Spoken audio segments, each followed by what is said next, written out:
आप सभी पुण्य आत्माओं और आपके हृदय में विराजमान परमपिता परमेश्वर को मैं सादर नमन करता हूँ। प्रिय भक्तों, अभी तक आपने राम जी द्वारा बाली का वध, सुग्रीव के राज्याभिषेक और वानरों का माता सीता की खोज में प्रस्थान, उनका जटायु के भाई संपाति से मिलन आदि के बारे में जाना। अब आगे आप हनुमान जी द्वारा माता सीता का पता लगाना तथा लंका दहन के बारे में विस्तार से जानेंगे। अतुलित बलधामम हेमं शैलाबदेहम दनुजवन कृशानु ज्ञानिनामग्रगण्यम सकल गुण निधानम वाणानाम देशम रघुपति प्रिभक्तम वातम जातम नमामि। मैं उन अतुलित बल के धाम, जिनका शरीर स्वर्ण के समान दैदीप्यमान है तथा जो राक्षस रूपी वन को अग्नि के समान नाश करने वाले तथा जो ज्ञानियों में प्रथम गिने जाते हैं, जो समस्त गुणों की खानी, वानरों के अधीश्वर तथा श्री रामचंद्र जी के श्रेष्ठ दूत, वायु के पुत्र हनुमान जी हैं, उनको नमस्कार करता हूँ। जामवंत के वचन सुहाए, सुनि हनुमंत हृदय अति भाए। तब लगी मोहि परिख्यों तुम भाई, सही दुख कंद मूल फल खाई। जब लगी आवो सीत ही देखी, होई ही काजु मोहि हर्ष विशेषी। यह कही नाई सब नहीं कहु माथा, चले हर्षि ही धरि रघुनाथा। तब जामवंत जी के सुहावने वचन सुनकर हनुमान जी के मन को बहुत अच्छा लगा। उन्होंने कहा, हे भाइयों, तब तक दुख सह कर तथा कंदमूल फल खाकर मेरी प्रतीक्षा करना, जब तक कि सीता जी को देखकर न आ जाऊं। यह कार्य हो जाए तो मन प्रसन्न हो। ऐसे कहकर सबको शिर नवा हृदय में श्री राम जी का स्मरण करते हुए प्रसन्नता से चल पड़े। सिंधु तीर एक भूधर सुंदर कौतुक कूदी चढ़्यूं ता ऊपर। बार बार रघुवीर संहारी, तरकेऊं पवन तनय बल भारी।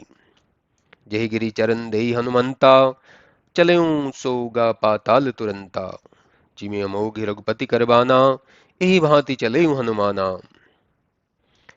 समुद्र के किनारे एक सुंदर पर्वत था। उस पर कौतुक से ही कूदकर चढ़ गए और बारंबार श्री राम जी का ध्यान करके महाबली हनुमान जी बड़े वेग से उछले।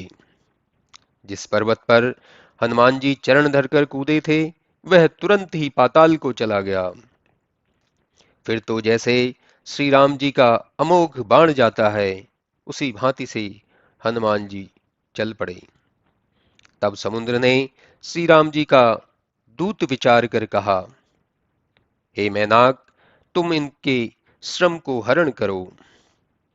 हनुमान ते ही परसा, कर पुनि कीन प्रणाम। राम काजु कीने बिना, मोहि कहाँ विश्राम। जिसके उत्तर में हनुमान जी भी उस पर हाथ फेर कर बारंबार प्रणाम करने लगे और बोले कि श्री रामचंद्र जी का कार्य किए बिना मुझे विश्राम कहाँ। उधर जब हनुमान जी को जाते हुए देवताओं ने देखा, तो वे उनके बल बुद्धि की विशेषता जानने की इच्छा करने लगे और सुरसा नामक सर्पों की माता को भेजा, जिसने आकर यह बात कही, आज देवताओं ने मुझे भोजन दिया। यह सुनकर हनुमान जी हंसकर बोले, अभी नहीं, जब मैं राम जी का कार्य करके लौटूं और सीता जी की सुधि प्रभु को सुना आऊं, हे माता, तब तेरे मुख में आकर प्रवेश करूंगा। यह मैं सत्य कहता हूं। मुझे जाने दे, परंतु वह किसी भी उपाय से जाने नहीं देती। तब हनुमान जी ने कहा, मुझे ग्रस क्यों नहीं लेती। जो जन भरिते ही बदन पसारा, कपितनु कीन दुगुन विस्तारा। सोरह जोजन मुख तेहि ठयऊं, तुरत पवन सुत 32 भयों।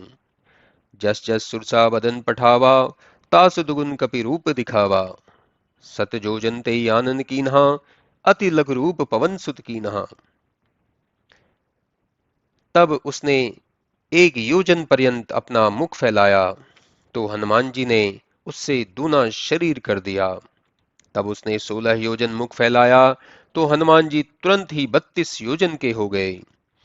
जैसे जैसे सुरसा ने मुख बढ़ाया, उससे दूना रूप हनुमान जी ने दिखा दिया। जब उसने 100 योजन का मुख किया, तब हनुमान जी ने बहुत छोटा रूप धारण कर लिया। सुरसा के मुख में घुस फिर बाहर आ गए और विदा मांगी। तब सुरसा बोली कि देवताओं ने मुझे जिसलिए भेजा था, सो तुम्हारी बुद्धि और बल पराक्रम का मैंने भेद पा लिया।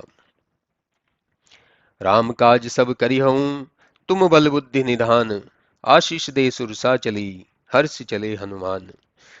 राम जी का सब कार्य करोगे, तुम बलवान और बुद्धि निधान हो, यह आशीर्वाद देकर सुरसा चली गई।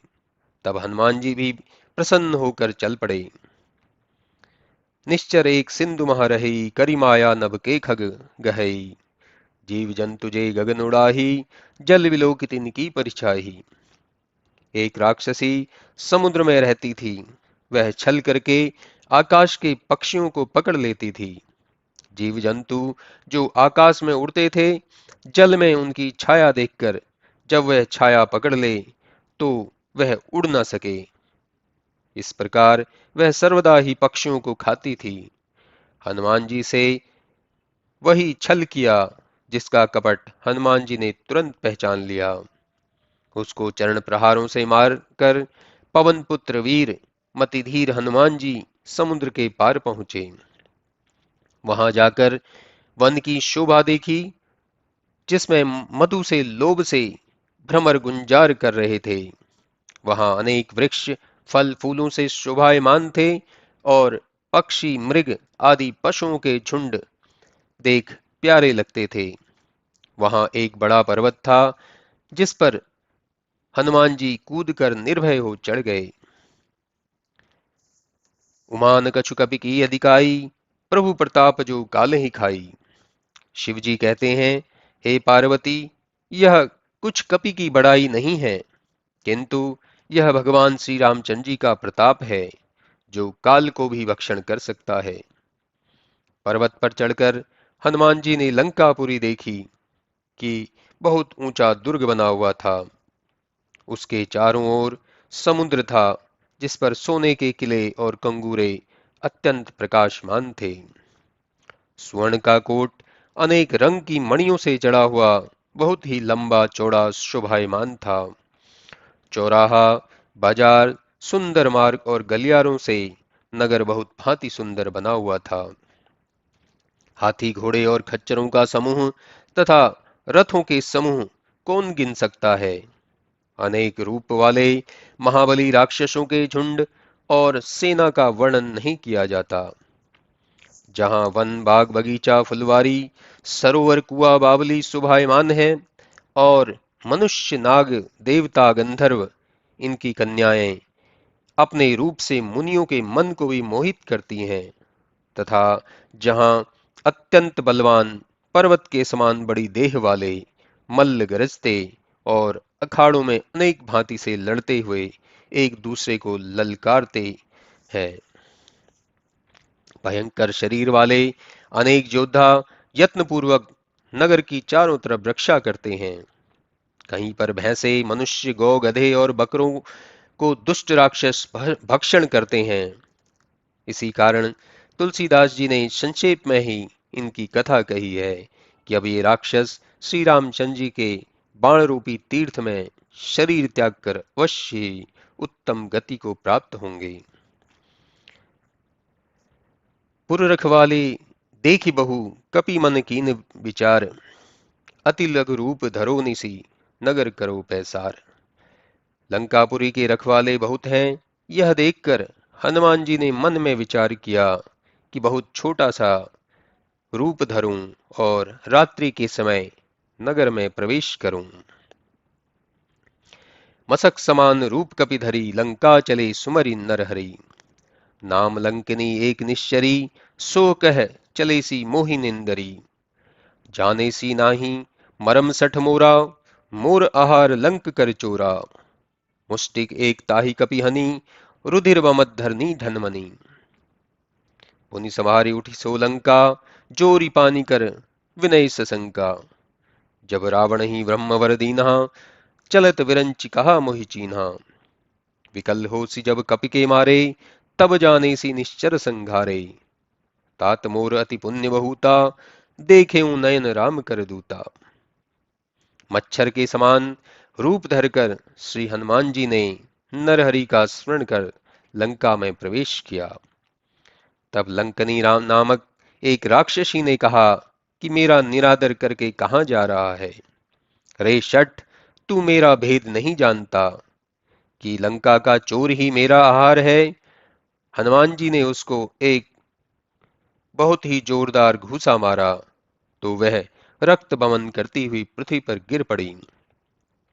परंतु फिर वह लंकनी संभल कर उठी और हाथ जोड़ डर के मारे प्रार्थना करने लगी कि जब ब्रह्मा ने रावण को वर दिया था तब चलते समय मुझे यह पहचान बतला दी थी कि जब वानर की मार से तू व्याकुल होगी तब जान लेना कि अब राक्षस मारे जाएंगे। हे तात, मेरा बड़ा भारी पुण्य है जो मैंने अपने नेत्रों से श्री रामचंद्र जी के दूत को देखा। हे तात, स्वर्ग और मोक्ष के सुख को जो तराजू के एक पल्ले पर रखे और दूसरे में सत्संग का सुख रखे तो सब मिलकर भी सत्संग के सुख के समान नहीं हो सकता। नगर में प्रवेश कर श्री रामचंद्र जी का हृदय में स्मरण कर सब कार्य करो। ऐसा करने से विष अमृत के समान, शत्रु मित्र के समान, समुद्र गौ के खुर के समान और अग्नि शीतल हो जाती है। भारी सुमेरु पर्वत उसको रेणु के समान हो जाता है जिसको श्री रामचंद्र जी कृपा दृष्टि से देखते हैं। तब बहुत छोटा सा रूप धर और भगवान का स्मरण करके श्री हनुमान जी नगर में घुस गए।